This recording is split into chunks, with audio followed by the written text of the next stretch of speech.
When I get a new discovery set, I always get very, very excited because each time it's a new journey. And this one is a journey with Amouage. The name Amouage is very similar to the French word amour, which means love. But unfortunately, this set was not big love for me. And this journey was very difficult. First of all, these fragrances are not very easy on the nose. Most of the compositions are so complex that it's almost impossible to untangle them, even for very experienced noses. And if you look at the videos of people presenting Amouage, most of the time they will be reading you the pyramid. I will not be doing that. I will let you see the screenshots of the pyramid, but I will be telling you how I feel about these fragrances. Very often we fall in love with fragrances from the first impression. These are not the kind of fragrances that you will understand by sniffing the moment you spray the perfume. I did not like most of the fragrances when I was smelling them off the cap. I was spraying them on a blotter and I was leaving a blotter in my toilet. And then I was coming in the toilet to see how the fragrance opened up, how it filled in the space, what notes dominate. This is how I was coming to understanding of each fragrance individually. And on the second round, I was trying a perfume on my skin. Many of the perfumes were such big dislikes for me that I decided not even try them on my skin because I know that they would irritate me a lot. And ironically, these perfumes are very long lasting. Even if they smell very, very delicately, very thin, most of them, they project really well and they will last you all day. So the first impressions that you get in a department store or in a boutique are very likely to be wrong. And what you have in the first 5 minutes of your spraying is not going to be what you'll be wearing all day. These are not perfumes to be easily liked, and I don't recommend you blind buying any of these. I shared some blotters with some of my friends that are not in the perfume world, and some of these fragrances got the same phrase from many people. And that phrase was, "This is an old lady perfume." I don't want to use that expression because some people got a bit offended, but I would say that this set will be appreciated by those ladies who were using fragrances in the 80s, because many of them, they have the style which today most young women and girls would find outdated. And maybe that's the reason why it is also very far from my taste, and that's why this journey was so difficult for me. But you never know, people's tastes are very different. There are some young girls who like Chanel No. 5, which is considered an all-time classic. And if you are a fan of Chanel No. 5, I will begin with a fragrance that is called Gold Woman. And this is the fragrance that is the oldest of the set, and it is coming from 83. If you look at the pyramid, you will see what notes you'll be getting, but my first impression is aldehydes. And Lily of the Valley, it immediately brings me the memories of Chanel. Some people say, yes, it is similar to Chanel. Some people say it's not. I cannot say that they are twins or very similar, but I think if you are a fan of Chanel, you definitely will like this one. Gold Woman also has something animalic about it. And if you see, there are some animalic notes in the base. And as far as I know, the very first original Chanel, they were using the real animal secretions, which is now forbidden. And all the animal secretions, they were substituted by synthetic equivalents. And I assume this is the same case for gold. But it is definitely a unique combination. Aldehydes, Lily of the Valley, and some animalic amber base. The fragrance that is also very similar in style, but it was created much later, is called Dia, coming from 2002. And I think people who love Chanel will also appreciate this one. And generally those who love aldehydes, this is a perfume for you. On the other side, if you're searching for certain flowers that are listed in the pyramid, don't have high hopes, because the floral mix here is so well blended that you cannot really pull out or feel anything that you might be thinking. The only one that actually comes into my mind once again is Lily of the Valley, but it's not even listed in the pyramid. And when it comes to the base, I would say musk is very strong. And again, this is more of an old-fashioned type of musk that they were using in the 80s, rather than light musk that we are used to nowadays. If you like perfumes from the 80s, you probably have noticed that many of them have a long list of notes. And this is something that Amouage does quite frequently. And one perfume that sounded a bit outdated for me, but at the end I did like it quite a lot, is called Interlude. And this is a creation of 2012. If you look at the list of the notes, even in your wildest dreams, you cannot imagine how it smells like. But let me try to explain you how I feel it. One of the notes that I'm getting in here, and this is something I don't think I've ever had anywhere else, is walnuts. And I usually buy my walnuts raw and I soak them in water for a bit. And this is a smell of those wet walnuts that I have in here, mixed with really nicely grinded coffee.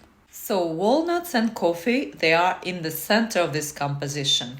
And then there's so much complexity. I do get incensey rose, but that incensey rose, surprisingly, does not attract my attention so much because it's just somewhere in the background. And I really enjoy the mix of sweet florals, honey, and sweet resins. This is the mix that does the magic for me. I really love sweet resins, and here is just such a paradise for my nose. There are some woods and spices in here, and overall it's so complex that I cannot even tell you the complexity that my nose is getting in here. But this is one of the fragrances where the pyramid actually makes sense to me. And one thing is that I did not like it off my skin, but I do like the cloud it creates around me, and I think the sillage of this fragrance is really unique. I cannot think of any other perfume that sounds any similar to this. So even if you don't like it from the first spray, really give it a chance to sit on your skin and it might impress you later. As I was saying at the beginning, this is true for most of Amouage fragrances, and it was especially true for Interlude. Another perfume where I really enjoyed the mix of sweet resins and woods is Epic. And this perfume is described as green, balsamic, and spicy. And usually it's not my cup of tea, but here it was something that amazed me. And I think the part that really got me was the sweetness. At the beginning, I felt like I'm walking through a forest. I felt some pine trees, I felt the smell of eucalyptus trees. The notes that they have in the description did not make much sense to me. It was woody, deep, and dark from the very beginning. And I had a feeling that I was walking in those woods and I was smelling something sweet that was just dragging me deeper and deeper into that forest, as if some witch was preparing sweet love potion. And this is where I found the really nice balance of woodiness and sweetness.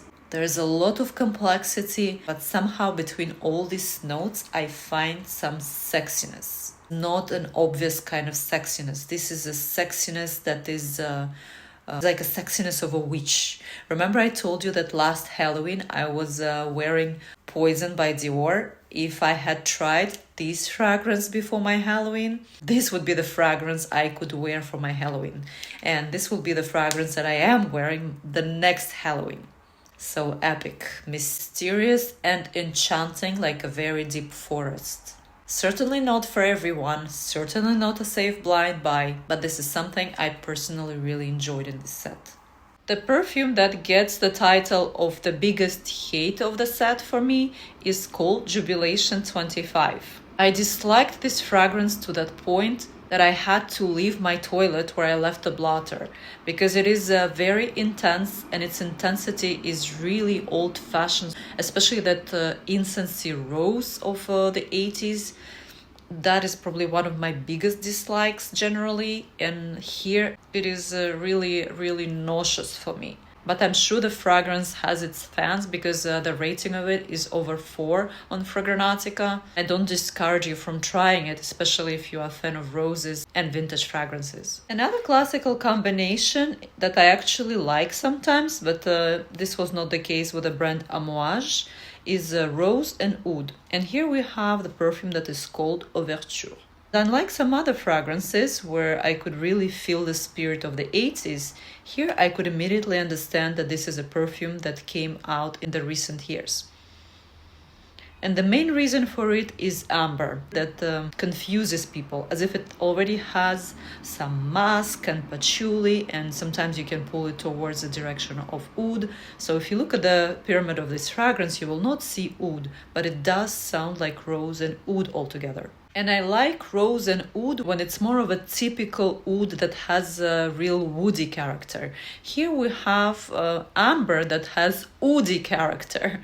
And that oudy character also has some notes like birch and cinnamon. Not a sweet kind of cinnamon, but something between birch and cinnamon. I don't know if you can imagine that. This is also a typical characteristic of modern ambers. So this is a kind of amber oud, and I'm really not a fan. Despite that from the first impression it might sound a bit original and slightly animalic, in a few hours it usually starts annoying me.